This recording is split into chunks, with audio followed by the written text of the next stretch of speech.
நண்பர்கள் அனைவருக்கும் வணக்கம். இந்த வீடியோவில் எதை பற்றி நம்ம பார்க்க போகிறோன்னா, நீங்கள் அனைவரும் எதிர்பார்த்து கொண்டிருக்கும் டைப்ரைட்டிங் எக்ஸாம் எல்லாம் முடிஞ்சு. இதுவரை நம்முடைய வாட்ஸ்அப் குரூப்பில் ஜாயின் பண்ணாத நண்பர்கள் ஜாயின் பண்ணிக்கோங்க. டைப்ரைட்டிங் எக்ஸாம் எழுதி முடிச்சிட்டிங்க. எந்த டவுட்டாக இருந்தாலும் நீங்கள் மெசேஜ் பண்ணுங்கள், இல்லை கமெண்ட் பண்ணுங்கள். உங்களுக்கான முழு விளக்கத்தை நான் கொடுக்குறேன்.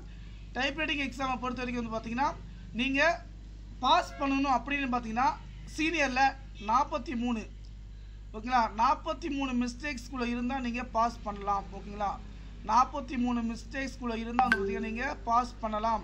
ஏன்னா 45 மிஸ்டேக்ஸ் 45 மார்க் எடுத்தால் பாஸுங்க. ஓகேங்களா, இதில் ரெண்டுத்துலேயும் நீங்கள் பாஸ் பண்ணணுன்னா வந்துருக்கீங்கன்னா சீனியரில் வந்து பார்த்தீங்கன்னா ஜூனியர் ஆகட்டும் சீனியர் ஆகட்டும் ரெண்டுத்துலேயுமே 45 எடுத்தீங்கன்னா நீங்கள் பாஸ்னா செகண்ட் கிளாஸ் வருவீங்க. ஓகேங்களா, அதுக்கப்புறம் பார்த்தீங்கன்னா ஒரு 150 வந்துச்சுன்னா பார்த்தீங்கன்னா நீங்கள் ஃபஸ்ட் கிளாஸ், 170 ஆஃப்டர் எடுத்திங்கன்னா வந்து பார்த்தீங்கன்னா ஃபஸ்ட் கிளாஸ் வித் டிஸ்டிங்ஷன். ஓகேங்களா, ஃபஸ்ட் கிளாஸில் டிஸ்டிங்ஷன் நீங்கள் வரலாம். டேரெக்டாக டிஸ்டிங்ஷன் வந்து பார்த்தீங்கன்னா எடுக்கலாம். ஏன்னா இதுதான் நான் சொல்லுவேன். ஏன்னா அதே போல் வந்து பார்த்தீங்கன்னா எந்தெந்த மிஸ்டேக்ஸ் உங்களுக்கு என்ன தகவல் உங்களுக்கு தெரியும். ஓகேங்களா, இது எல்லாமே கரெக்டாக நீங்கள் ஃபில் பண்ணியிருக்கணும். உங்களுடைய பேப்பர் வந்து பார்த்தீங்கன்னா ஃபுல்லாக கரெக்டாக டைப் பண்ணியிருக்கீங்களா நீங்கள் வந்து செக் பண்ணி பாருங்கள். ஜூனியரை பொறுத்த வரைக்கும் வந்து பார்த்தீங்கன்னா நீங்கள் எத்தனை மிஸ்டேக்ஸ்குள்ளே தான் பாஸ் பண்ணான்னு வந்து பார்த்தீங்கன்னாக்க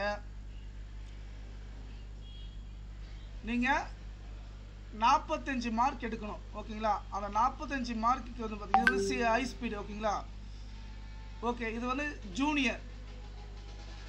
சீனியரை பொறுத்த வரைக்கும் நமக்கு வந்து பார்த்தீங்கன்னா 29 மிஸ்டேக்ஸ்குள்ளே, அதாவது 45 மிஸ்டேக்ஸ்குள்ளே இருந்தால் வந்து பார்த்தீங்கன்னா நம்ம பாஸ் பண்ணலாம். பாருங்கள், 43 மிஸ்டேக்ஸ்குள்ளே இருந்தால் நம்ம பாஸ் பண்ணலாம்.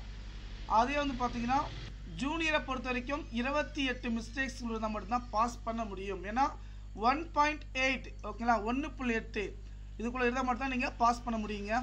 அதே போல் நீங்கள் நண்பர்கள் வந்து பார்த்தீங்கன்னா நான் ஒரு லைன் விட்டுட்டேன் அப்படின்ற பட்சத்தில் கிடைங்க. இங்கே பாருங்கள், திஸ் இஸ் குட் அப்படின்றது நீங்கள் பார்த்தீங்கன்னா 13 ஸ்ட்ரோக்கு 13 3 வேர்டாக கன்வெர்ட் பண்ணுவாங்க. அப்போது 3 இது வந்துச்சுன்னா சீனியர் ஆகட்டும் ஜூனியர் ஆகட்டும் 3 லெட்டர் வந்து அது தப்பு.